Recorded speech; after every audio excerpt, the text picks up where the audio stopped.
Hello everyone, it's Lindsay, and I feel a little late to the party because I'm just now diving into On the Road from ByTheWell4God. I know a lot of you have already been working in this devotional kit. The design team has already been putting out amazing pages and things like that as they work through the kit. So I'm just a little late to it, but I am just now diving in, and I'm going to be using some of the design team entries as inspiration for my page today.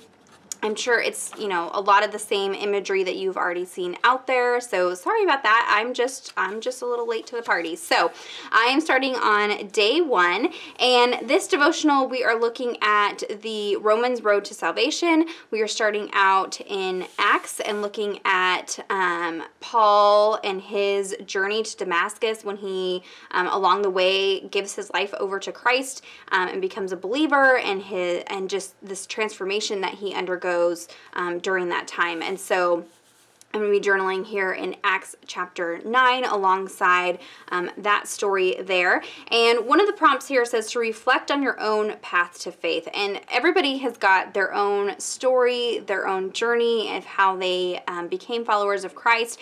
And they kind of talk about, you know, when was that moment where you had the scales falling from your eyes moment, basically. And so I'm going to be journaling about that here today. I have got a variety of things that I'll be using. I am working in the Illustrating Bible, which has a lot of margin space, but I'm going to be creating a very large scene. And so I want to show you some different techniques for creating large scenes without covering the text, because I know that bothers some people. So I do have the stencil, the Tim Holtz stencil that is sold in the ByTheWell4God shop. I'm going to be using this, and I'm going to be using some transparent texture paste. So I've used regular texture paste in the past, but I'm going to experiment with this a little bit and see what happens. Let's cross our fingers. Let's hope it works. But I'm going to be putting this through the stencil, and since it's transparent, hopefully I'll be able to still see the text. I also am just obsessed with the florals in this kit. So this is the Tulip Garden stamp set, and it's got this big floral piece, and I wanted to stamp the florals along the bottom of the page, but as you know, sometimes that covers the text. So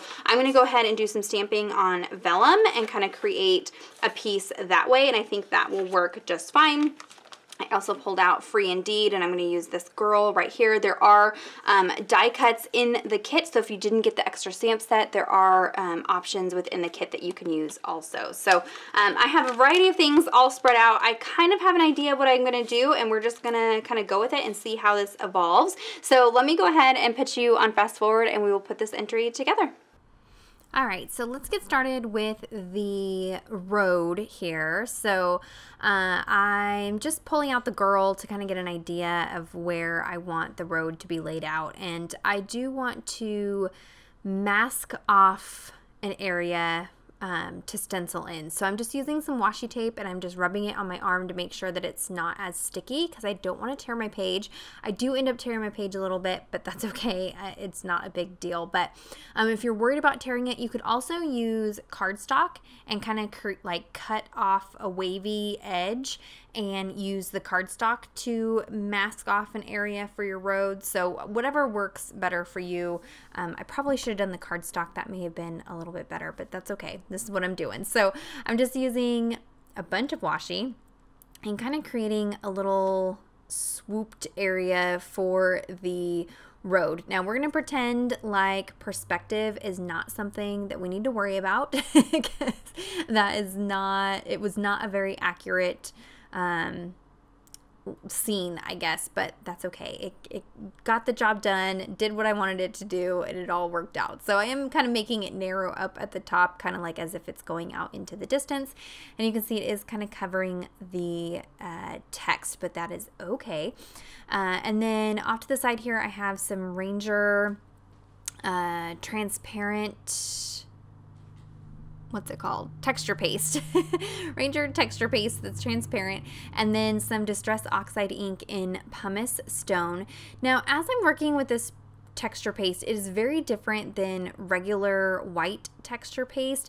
I would say this is more the consistency of matte gel medium. So if you have matte gel medium, you should be able to do the same technique.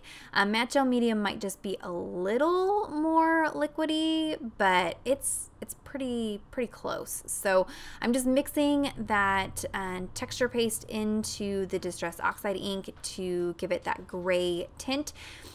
Even though the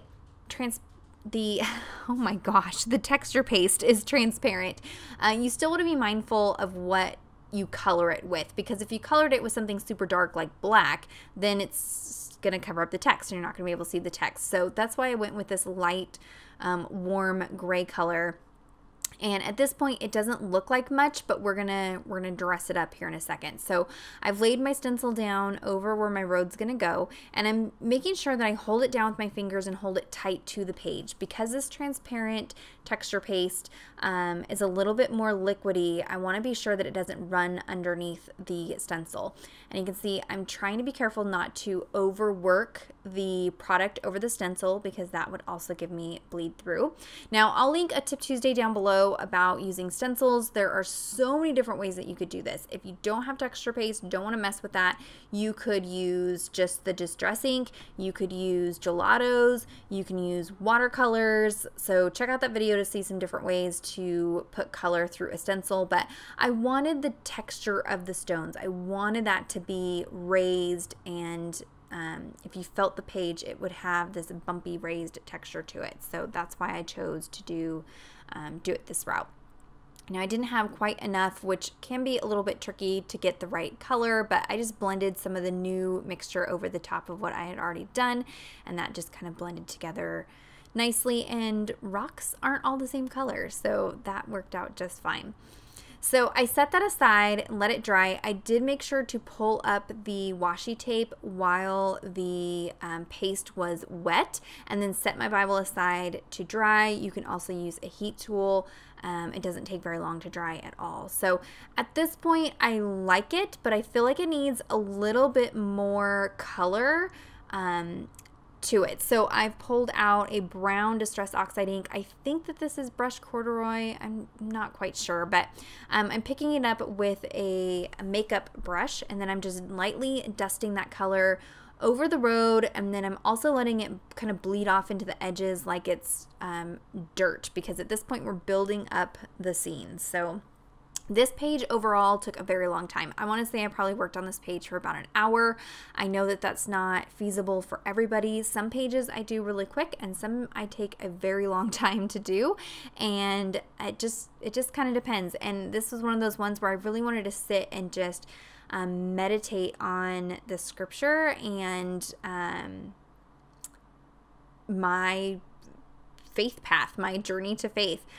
So you can see there it looks a little bit more texturized. And so now we're going to add in some grass. So I saw this technique from Hello Jilski recently on one of her videos, where you take a Neocolor 2 crayon and pick up some of the pigment with a baby wipe and then brush it onto the page. And it gives you this really soft textured color very quickly with minimal water. So I'm using olive green. And I'm working in the Illustrating Bible. If you do this technique in the Illustrating Bible, be very careful. You do not want to overwork the paper. You don't want to rub it too much.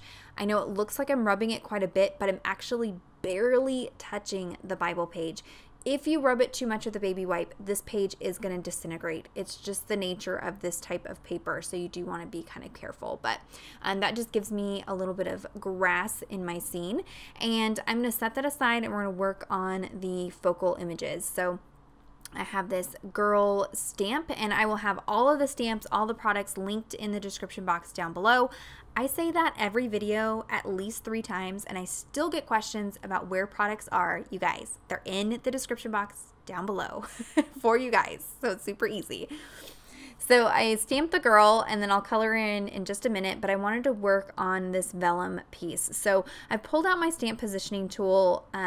Vellum can be a little bit tricky to stamp on, so I found that a stamp positioning tool really helps with that. So I have this tulip image, and Lori from ByTheWell4God did such a good job with these stamps. There are a few different floral stamp sets, and they are a continuing pattern. So if you line these up next to each other, the pattern is seamless and you can make it as wide as you want, which is amazing. So I'm inking this up with some archival ink. This is a permanent ink because vellum is a little bit of a slick surface. You want to use something that is permanent.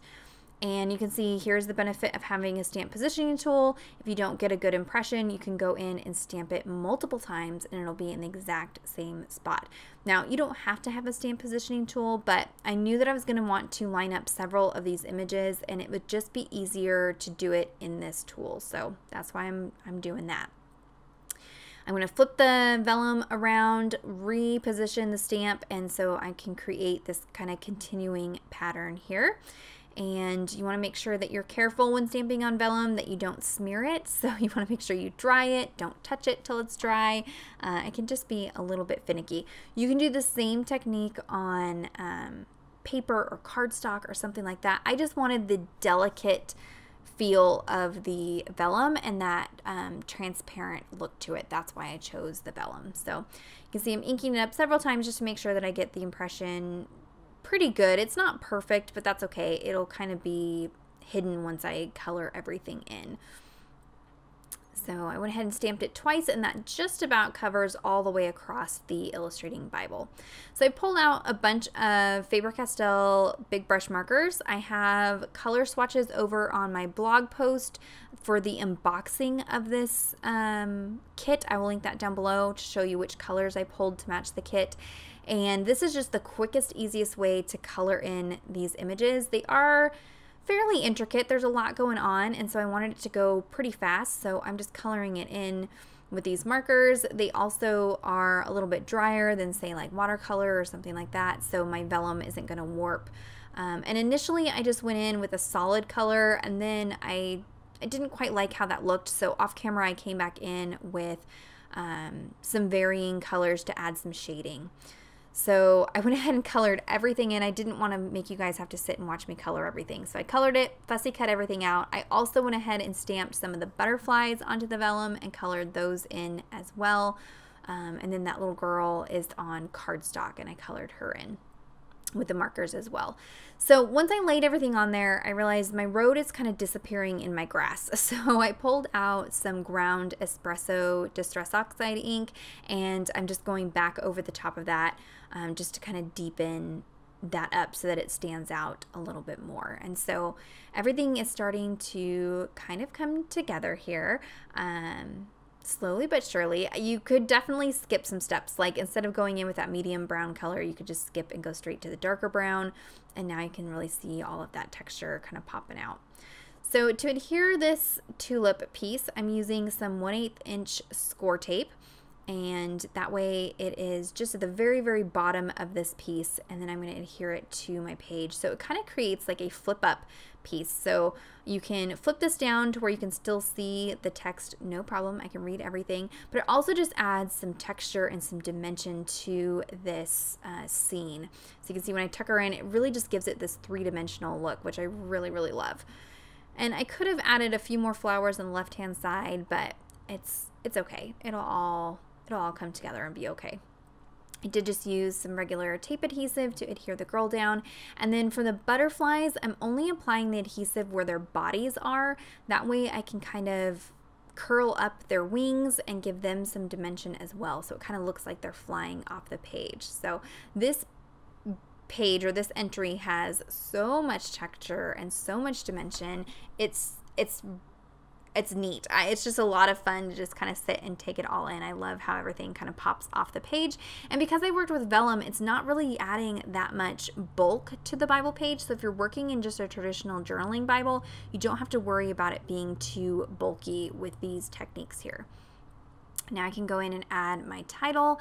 And for me, my path to faith, or my moment of removing the scales, really happened in 2013. I've talked about this a little bit on my channel in the past. My husband and I went through a really difficult time. We were on the brink of divorce in 2013, and we sought out biblical marriage counseling, and that was the moment for us where everything kind of just became clear and came together. We started going to church regularly. We started really getting involved in church and just had a 180-degree turn in our lives at that point. And so that was kind of what I was thinking about and praying over the entire time that I was doing this page, and just thinking about how amazing God is, that he took such a horrible thing, a horrible season, and used it for good and drew us into him, and it has radically changed the future of my family. And so I just am so amazed at how God can take moments like that and just use those to help you to draw nearer to him. So I just journaled a little prayer there about that. Underneath my title, it says, "My Path to Faith." I'm going to go ahead and finish it off with a tab. This is one of the tabs from the kit. I like to cut them in half so that I have twice as many, and then use a little bit of the washi tape. And then I have these word fetty stickers from Illustrated Faith that I pulled out. This one says "Draw Near." I kind of have a problem with these stickers not sticking well, so I just quickly stapled it with my tiny attacher just to make sure that it doesn't fall apart. But there is a look at the finished page. I love it. If you have any questions or comments, be sure to leave those down below. Check out the description box for links to everything that I used today. Give this video a thumbs up if you enjoyed it. Be sure to head on over to ByTheWell4God and check out the new kit that will be available for pre-order starting today. Subscribe to my channel if you're not already subscribed, and until next time, thank you so much. Bye-bye.